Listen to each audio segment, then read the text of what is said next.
அரசியல் ரீதியாக பாஜகவை எதிர்க்க வேண்டும் என்பதற்காகவே திமுகவினர் இந்தியை எதிர்க்கிறார்கள் என்று புதிய தமிழகம் கட்சித் தலைவர் கிருஷ்ணசுவாமி தெரிவித்துள்ளார்.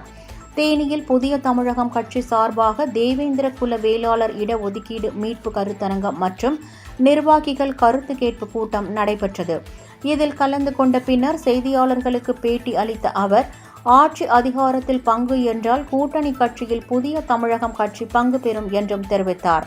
டாஸ்மாக் நிறுவனத்தில் 1000 கோடி ஊழல் என்றால் அமலாக்கத்துறை முறையாக ஆய்வு செய்யவில்லை என்று நான் கருதுகிறேன். 1,00,000 கோடிக்கு மேல் ஊழல் நடைபெற்றிருக்கும். அமலாக்கத்துறை முழுமையாக ஆய்வு செய்ய வேண்டும் என்றார். திமுகவினர் மொழியை மட்டுமே சிந்திப்பதாகவும் மொழியை தாண்டி விஞ்ஞான ரீதியாக சிந்திக்கவில்லை என குற்றம் சாட்டினார். 1000 கோடி ஊழல் அப்படிங்கிறது அதுவே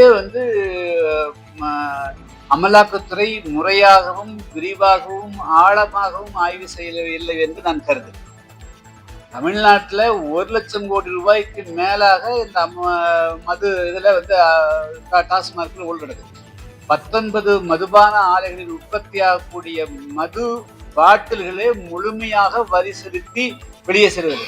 அதாவது முன்புற வாசல் வழியாக பாதி, அதாவது உற்பத்தியில் 1,00,000 பாட்டில் இருந்தால் 50,000 பாட்டில்களுக்கு மட்டும்தான் அவர்கள் மாநில அரசுக்கு செலுத்த வேண்டிய கலால் வரியை செலுத்துகிறார்கள். தவிர 50,000 பாட்டில்களை இதுபோன்று சட்டவிரோதமாக நடைபெறக்கூடிய இந்த FL2 மதுபான கடைகளுக்கு, மரத்துக்கடியில, தோப்புகளுக்குள்ள பெட்டிக்கடையில இருக்கக்கூடிய கடைகளுக்கு சட்டவிரோதமாக அரசாங்கத்துக்கே வரி செலுத்தாமல் நடக்கிறது.